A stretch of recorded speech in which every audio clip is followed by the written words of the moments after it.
Hello friends, कैसे हैं आप सब लोग। स्वागत है आपका हमारे YouTube channel commerce learning knowledge में। आज का हमारा टॉपिक है सोल प्रोप्राइटरशिप।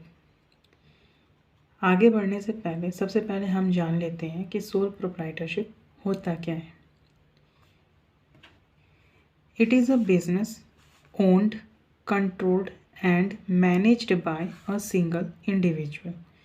सोल प्रोप्राइटर एक बिजनेस होता है जिसको ओन्ड, कंट्रोल या फिर मैनेज किया जाता है एक सिंगल इंडिविजुअल के द्वारा। ठीक है। Reefs the financial rewards, financial rewards को रीप्स करता है।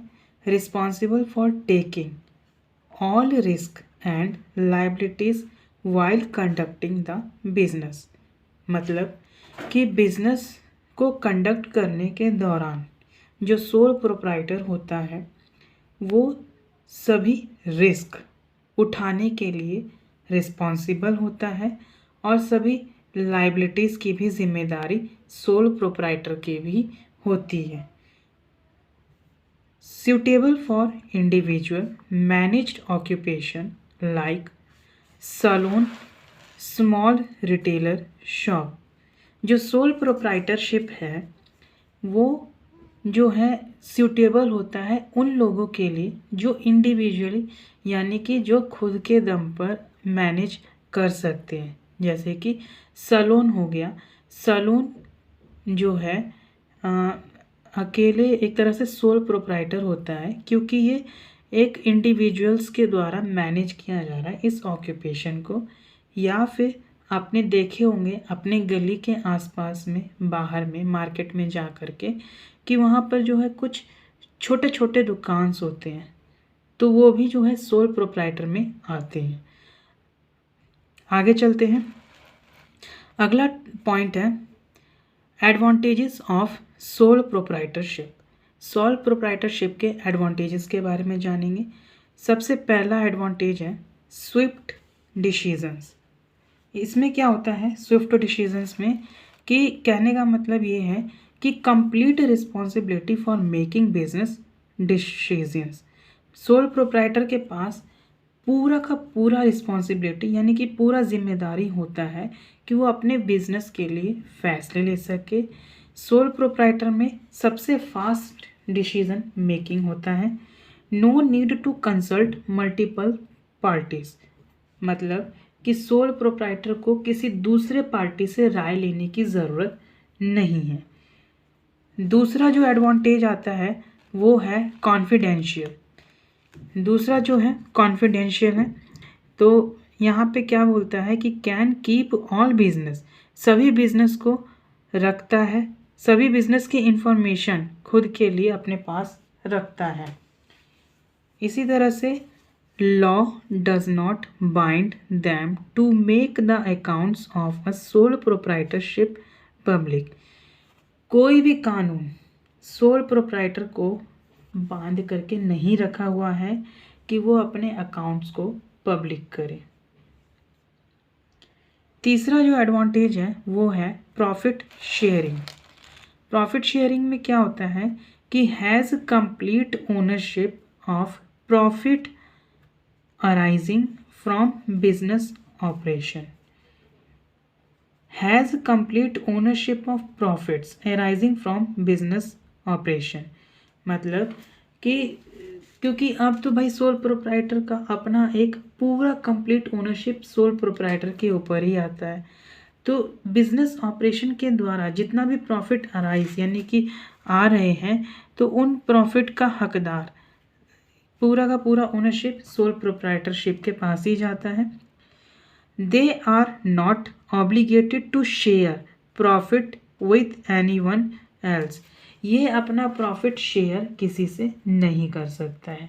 ऐसा कोई रूल नहीं लिखा हुआ है कि एक सोल प्रोप्राइटर अपना प्रॉफिट किसी के साथ में शेयर करेगा। ठीक है, अब आगे बढ़ते हैं। आ जाते हैं चौथे एडवांटेजेस में। चौथा जो एडवांटेजेस है fulfilment. Since a sole proprietor is responsible for both risk and rewards of their business, even a minor success can give a greater feeling of pride and satisfaction than other business forms. चूँकि एक sole proprietor जो है अपने business के लिए responsible होता है कि वो अपने बिजनेस के लिए वो रिस्क उठाए और उसके लिए वो रिवॉर्ड प्राप्त करे। तो इसमें क्या होता है कि अगर इसको थोड़ी सी भी अगर सक्सेस मिलती है तो इसको क्या होता है कि अब इसको अंदर से एक फीलिंग्स आती है जिसको वो जो कि क्या करता है कि वो प्राइड और सेटिस्फैक्शन देता है अपने किसी दूसरे बिजनेस फर्म्स के एवज में। काफ़ी अच्छा इसको फील करवाता है, सेटिस्फैक्शन देता है। तो इतनी बात फुलफिलमेंट में ये बोल रहा था।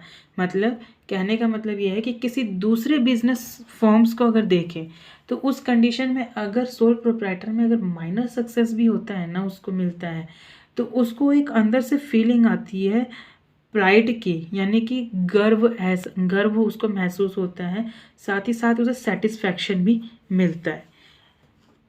अब सोल प्रोप्राइटर के डिसएडवांटेज के बारे में भी जान लेते हैं कि सोल प्रोप्राइटर के डिसएडवांटेज होते क्या है। सबसे पहला डिसएडवांटेज तो ये होता है कि लैक ऑफ रिसोर्सेज। इसमें क्या होता है कि challenging to raise vast amount of capital in a sole proprietor compare to partnership और कंपनी। मतलब कि जो सोल प्रोप्राइटर होता है उसके पास रिसोर्सेज की हमेशा कमी बनी रहती है।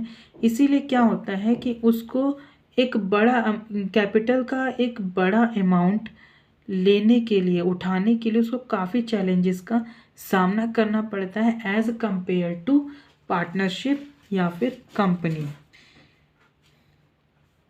This business runs mainly on personal savings and borrowing made by its owner।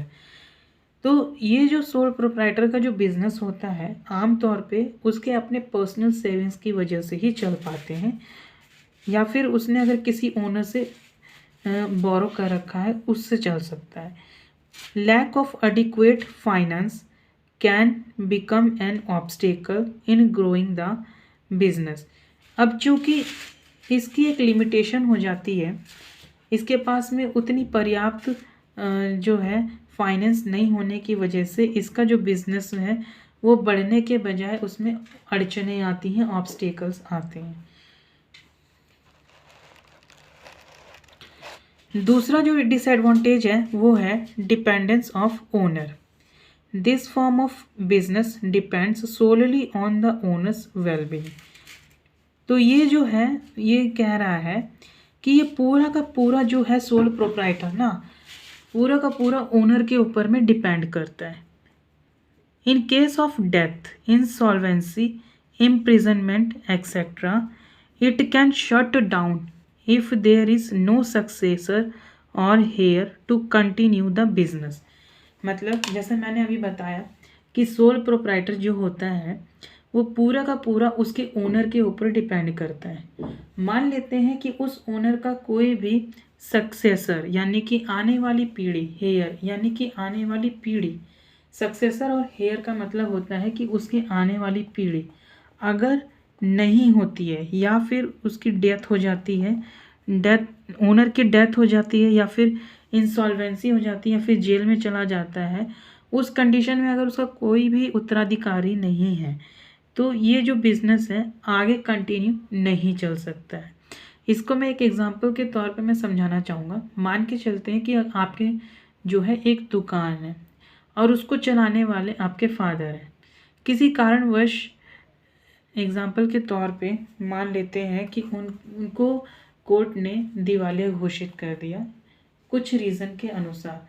अब अगर उस व्यक्ति का कोई बच्चा नहीं होगा तो दिवालिया होने के बाद में उसकी जो दुकान है वो बंद हो जाएगी। क्यों बंद हो जाएगी? क्योंकि उसको संभालने वाला सिर्फ एक ही बंदा था, उसका कोई उत्तराधिकारी था नहीं। इसी तरह से अब आगे बढ़ते हैं तो जो तीसरा हमारा डिसएडवांटेज आता है वो अनलिमिटेड लाइबिलिटीज़ का आता है कि if the proprietor can not paid डेब्ट arising out of business from his assets, her personal property is also at stake। कह रहा है कि यदि प्रोप्राइटर अपने कर्जे को अपने बिजनेस के if the proprietor can not पे डेब्ट, मतलब कि प्रोप्राइटर अगर अपने डेट को पे नहीं कर पाता है, arising out of business from his asset, तो उसका जो भरपाई होता है ना उसके असेट से किया जाता है, साथ ही साथ उसकी पर्सनल प्रॉपर्टीज़ को भी इंक्लूड कर लिया जाता है। ये इसका एक सबसे बड़ा डिसएडवांटेज होता है। इसी तरह से जो चौथा पॉइंट है वो है मैनेजमेंट। मैनेजमेंट में क्या होता है कि the proprietors has to perform The proprietor has to perform most or all the activities related to the business like purchase, client relationship, sales, marketing, accounting, etc. They may be employ others to help in business operation, but limited finance may prevent the owner from getting full-time staff and give the attractive remuneration। Management की बात ये बोल रहा है कि जो proprietor होता है ना, the proprietor has perform most और all the activities related to the business like purchases, client relationship, sales, marketing, accounting etcetera. मतलब कि यहाँ पे क्या बोल रहा है कि जो प्रोप्राइटर होता है ना, has to perform most all the activities, मतलब सिंपल सी भाषा में मैं तुम्हें समझाने की कोशिश करूँगा। एक प्रोप्राइटर है, ठीक है, वो क्या कर रहा है, अपनी दुकानों की बहुत ज़्यादा मतलब सारी की सारी जिम्मेदारी उस व्यक्ति के ऊपर है, ठीक है। वो सामान परचेज भी करेगा, क्लाइंट्स के साथ रिलेशनशिप भी बनाएगा, उसको बेचेगा भी, उसको मार्केटिंग भी करेगा, फिर उसकी अकाउंटिंग भी करेगा। ये सारे काम वगैरह वगैरह जितने भी होते हैं सब प्रोप्राइटर कर रहे हैं।